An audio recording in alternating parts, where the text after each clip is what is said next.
Hello everyone. Spring season में heavy flowering करने वाला एक और प्लांट है नेस्टरशियम। ये 3 कलर्स में आता है, येलो, रेड और ऑरेंज। मेरे पास 2 कलर हैं। आप देख सकते हैं कि एक टाइम में मेरे गार्डन में इसकी बहुत ज़्यादा ब्लूमिंग हुई थी, पर जैसे जैसे इसमें सीड्स बनने लगे इसकी फ्लावरिंग ख़त्म सी होती चली गई। कुछ मेरी खुद की गलती की वजह से भी इसमें फ्लावरिंग कम हो गई, पर अभी इसका सीज़न ख़त्म नहीं हुआ है। मैंने नेस्टरशियम के बहुत सारे प्लांट्स लगाए थे और जब स्टार्टिंग में इसमें फ्लावरिंग हुई थी तो बहुत अच्छी फ्लावरिंग हुई, लेकिन जैसे जैसे इसमें सीड्स बनते गए और मैंने इनको निकालना नहीं और यहीं पे रहने दिया, उसकी वजह से इसमें फ्लावर बहुत कम होते चले गए और बस नाम के बराबर ही इसमें फ्लावर्स रह गए हैं। तो जो गलती मैंने की है आप मत करना अगर आपको बहुत ज़्यादा फ्लावर चाहिए। मैंने ये सारे प्लांट्स की सैपलिंग्स खरीदी थी। मैं ये चाह रही थी कि इस बार मैं सीड्स रख लूँ और नेक्स्ट सीज़न के लिए मैं इनको बनाकर रख लूँ सीड्स, जिसके कारण मैं नेक्स्ट सीज़न में और सैपलिंग्स ना खरीदूँ, अपने ही घर के सीड्स से मैं इस प्लांट को ग्रो करूँ।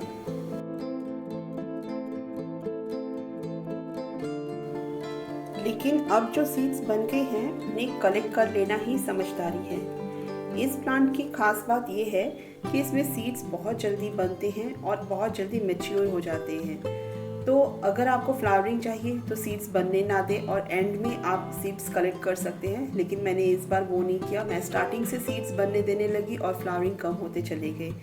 तो ये सारे सीड्स मैंने कलेक्ट कर लिए। अब इनको मैं एक किसी एयरटाइट कंटेनर में रख दूंगी और बीच बीच में धूप दिखाती रहूँगी जिससे ये ख़राब ना हो, और जब इसका सीज़न आए तो मैं इनकी सीड्स को काम में ला सकूँ और इन्हीं सीड्स से मैं अपने नए पौधे बना सकूँ।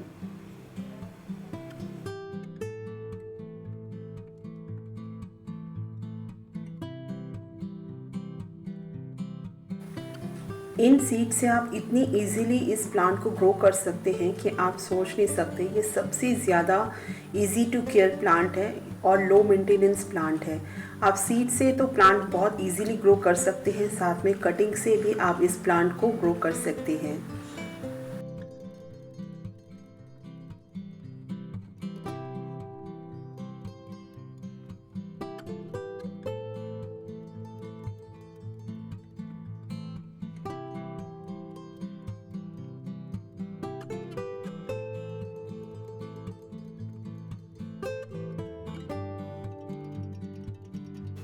अब बात करते हैं इसकी कटिंग्स को लेकर। ये एक ऐसा प्लांट है जिसकी कटिंग को आप बहुत इजीली ग्रो कर सकते हैं। अगर आपके पौधे में फ्लावरिंग कम हो गई है तो आप इसकी कटिंग को ग्रो करके और अधिक से अधिक फूल पा सकते हैं। नेस्टरशियम ऐसा प्लांट है जिसको आप कटिंग से ग्रो करेंगे तो आप इसको ज़्यादा वेट करने की ज़रूरत नहीं है। दूसरे प्लांट्स की तरह कि आप कटिंग लगाएंगे तो उनमें रूट आना, उनमें लीफ आने में बहुत टाइम लग जाता है। लेकिन ये एक ऐसा प्लांट है जिसकी ग्रोथ बहुत स्पीड से होती है और आप करीब 1 महीने के अंदर ही आप इसमें फ्लावर ले सकते हैं। मैंने अपने ही मदर प्लांट से बहुत सारी कटिंग्स निकाल लिए थे। मैंने ऐसी कटिंग्स ली जो थोड़ी सी मैच्योर हो चुकी थी और उनमें फ्लावरिंग नहीं थी। तो उस कटिंग में अगर कोई सीड था, अगर कोई स्पेंट फ्लावर्स थे, मैंने उन सबको हटा दिया। सिर्फ एक स्टेम रखा नीचे से और ऊपर से कुछ मैंने बर्ड्स रखी थी। मैंने ऐसे 4-5 सारे कटिंग्स अपने प्लांट से निकाल लिए थे।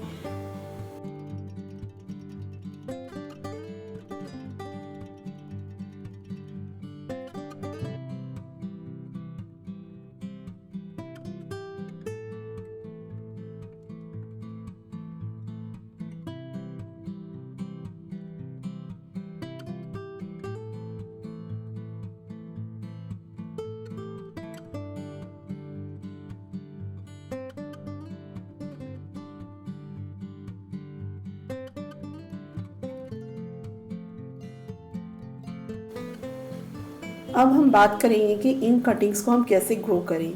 जिस तरह से हम दूसरी प्लांट की कटिंग्स को ग्रो करने के लिए सॉइल मीडिया रेडी करते हैं, सेम वैसा ही सॉइल मीडिया हम इसमें भी इस्तेमाल करेंगे।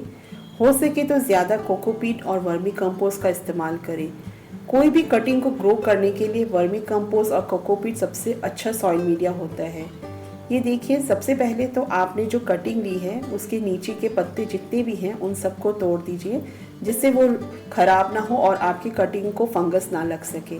तो इस तरह से आप सारे पत्ते निकाल दीजिए और नीचे के जो 2 नॉट्स हैं उनको ही सॉइल में दबा दें। बहुत इजीली है, क्योंकि आपने कोकोपीट और वर्मी कंपोस्ट का इस्तेमाल किया है तो आपका जो सॉइल मिक्सचर है बहुत ही सॉफ्ट बना है, तो उसको लगाने में आपको कोई भी तकलीफ नहीं होगी। आप आसानी से इसको लगा सकते हैं और हल्के हाथ से इसको दबा दें।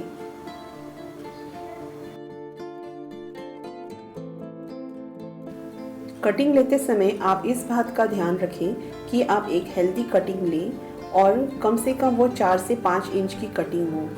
और इसको जब हम सॉइल में डालेंगे तो आप ध्यान में रखें कि कम से कम इसकी एक नॉट सॉइल के अंदर तक जाए। और ये भी ध्यान रखें आप जिस पॉट में लगा रहे हैं वो वेल ड्रेन हो, जिसमें आप इसमें पानी डालते समय इसमें पानी ज़रा भी ना रुके, पानी आसानी से निकल जाए।